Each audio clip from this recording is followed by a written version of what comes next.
Bonjour Gaëtan, comment vas-tu? Bonjour Marc, très bien, merci. Merci d'être encore avec nous pour cette peut-être dernière capsule avant de reprendre cet automne pour l'été. Puis justement, qui dit été dit, on va dire un peu plus de mouvement, de tourisme, des va-et-vient en Gaspésie. Alors, on connaît tous la mobilité par le biais de de l'automobile, de la voiture avec la route 132, de faire le tour de la Gaspésie. Mais il y a des modes de transport comme l'autobus, le train, l'avion, sur lesquels on attend encore beaucoup. Alors, peut-être, j'aimerais ça, peut-être, toi qui as plus d'informations sur ces sujets-là, de nous donner un petit peu un constat, on va dire déjà général. Après, on pourrait aller en détail dans chacun de ceux-là. Mais quel est le constat déjà de l'accès à la région ou pour nous de pouvoir en sortir par ces différents biais de transport? Mais oui, toute la question de la mobilité, là, entrer et sortir de la région, c'est un enjeu majeur pour notre territoire.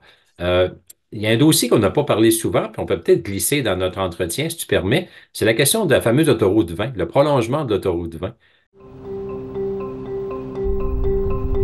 Puis maintenant, on a d'autres projets qui n'ont jamais été faits. La route 20, vous savez, elle s'est arrêtée à Rivière-du-Loup. Elle n'a jamais continué. Je dis que le ministre des Transports, Marc-Yvan Côté, accompagné de ses collègues, a donné le feu vert à la finalisation de l'autoroute 20 jusqu'à Montjoly. Par cela, finalisation signifie début de quelque chose aussi. Le prolongement de l'autoroute 20 Kakuna-Bic s'avère la seule solution valable, susceptible de répondre adéquatement à la demande à long terme.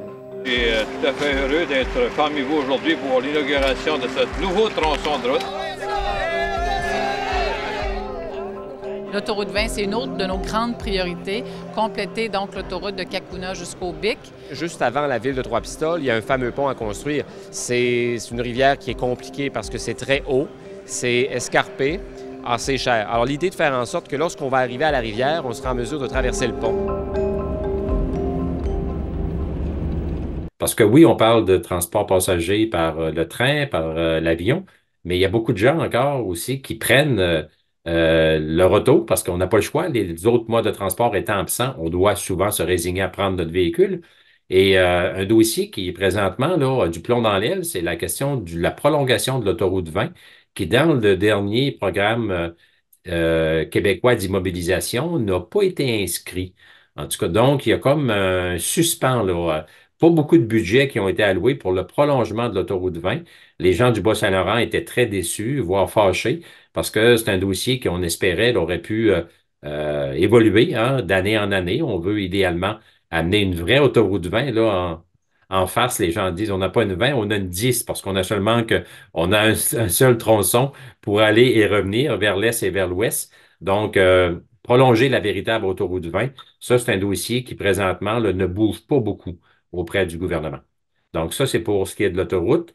Maintenant, quand on parle de transport, on peut parler de transport pour le ferroviaire. On sait que le gouvernement a annoncé quand même des budgets majeurs pour la réhabilitation du chemin de fer. On parle d'un budget au-delà de 800 millions qui va être investi depuis 2015 là, jusqu'en 2026, peut-être même 2027, parce que c'était quand même très rapide l'échéancier que s'était donné la ministre Guilbeault quand elle a annoncé l'année passée là, le 500 millions supplémentaires. Donc, ce que j'entends là, à travers les branches, c'est que peut-être qu'il y aura un petit retard, ce qui n'est pas une surprise pour les gens du secteur ferroviaire. On trouvait que 2026, c'était trop rapide, donc peut-être que ça va être plus 27, mais je pense que c'est pas grave, là, ça s'explique facilement. Mais la question qu'on peut se poser, une fois le chemin de fer rénové, reconstruit, qu'est-ce qui se passe? Parce que le lendemain matin, c'est pas magique, là. Il n'y a pas un transporteur ferroviaire qui arrive du jour au lendemain. Il faut faire des démarches pour convaincre notamment la société Via Rail de revenir sur le territoire gaspésien, donner le service de transport des passagers parce que Via Rail est une société d'État fédérale et elle a le mandat du gouvernement fédéral de desservir toutes les régions qui ont un chemin de fer fonctionnel. Donc, une fois que notre chemin de fer va être réhabilité en Gaspésie, en théorie, je dis bien en théorie, Via Rail devrait revenir, mais ça peut prendre des années là, avant que Via Rail décide de revenir. Et sous quelle forme elle va revenir? On sait que les dernières années où Via Rail donnait un service, on avait un service 3 jours sur 7 seulement. On avait perdu le service de salle à manger. À un moment donné, c'était les couchettes là, qui étaient disparues. On avait uniquement des banquettes ou le super confort. Donc, des distributrices souvent étaient vides. Il y avait vraiment une diminution majeure du niveau de service que donnait Via Rail dans les dernières années. Donc, si VIA décide de revenir, première question, à partir de quand? Est-ce que ça va être immédiatement dès la réhabilitation du chemin de fer? Est-ce que ça va prendre des années? Et ensuite, quel niveau de service on va nous offrir? Un horaire quotidien, un horaire aux 2 jours, aux 3 jours? Donc, tout ça, là, c'est le questionnement que nos leaders en région se posent. Et les gens me disent qu'on commence déjà là, à travailler avec Via Rail pour préparer cet éventuel retour en région. Espérons que Via Rail soit au rendez-vous. Sinon, ben, on doit trouver une alternative parce que on peut pas imaginer que le gouvernement du Québec ait investi autant d'argent dans le chemin de fer gaspésien puis que ça ne serve à rien. Ce serait un scandale. Donc, on peut penser que le gouvernement du Québec aussi est très sensible à cette cause-là, puis va sûrement travailler fort pour que soit un retour de Via ou soit une autre compagnie, une autre entreprise qui pourrait offrir le service de transport des passagers. Et ce qu'il en est de l'aérien, parce que en ce moment, bon, ça a l'air quand même de se compliquer toujours de plus en plus, puis c'est pas comme si les billets étaient accessibles pour tout le monde. Toi, comment tu vois cette situation-là?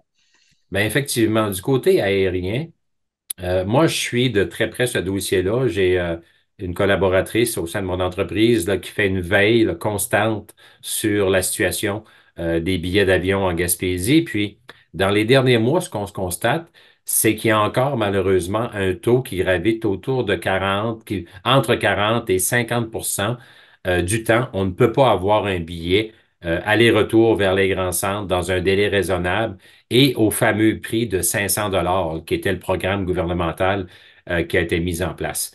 On constate aussi que le prix des billets a explosé.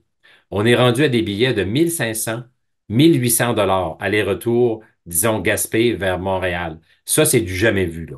Ça fait des années qu'on n'avait pas vu des prix comme ça. Ça jouait autour de 1200-1300 dans les dernières années. Et là, on est rendu à 1500, 1800 dollars du billet.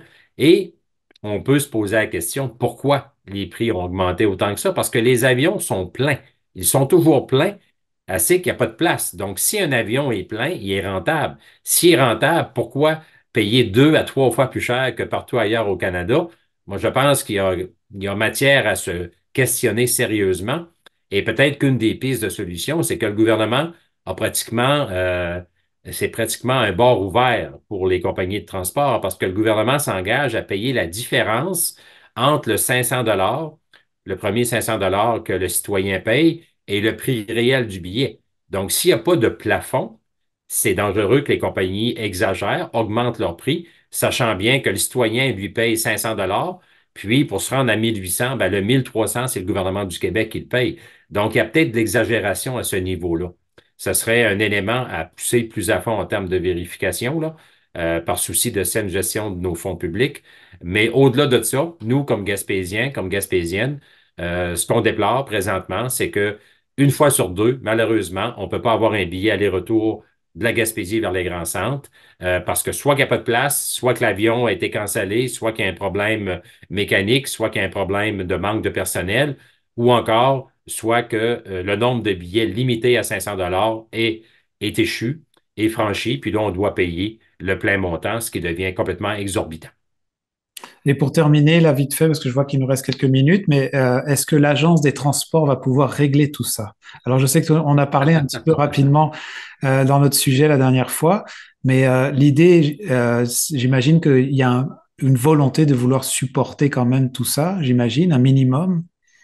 Ben, bonne question. Est-ce que ça va être une des priorités prioritaires de la future agence? Moi, je pense qu'avec tous les problèmes de pont et de transport en commun qu'on retrouve dans les grands centres, que ce soit le troisième lien à Québec, que ce soit l'extension du REM à Montréal ou du métro, je pense que les commandes politiques vont venir surtout pour les projets des grands centres, parce que ça fait des années là, que le dossier du transport aérien végète, je dis bien végète, puis je pèse mes mots, là, au sein du gouvernement du Québec. Puis malheureusement, il ne semble pas y avoir une grande écoute.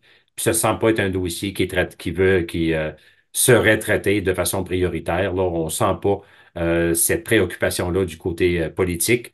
Est-ce que les hauts fonctionnaires de l'agence l'auront? on leur laisse le bénéfice du doute. On va les surveiller de près, c'est sûr. Merci beaucoup, Gaëtan. Merci à toi. Bonne journée, puis bon été à tous ceux et celles qui nous écoutent. Merci également. Vous écoutez votre reflet d'ici. Revoyez tous nos reportages sur notre site Internet.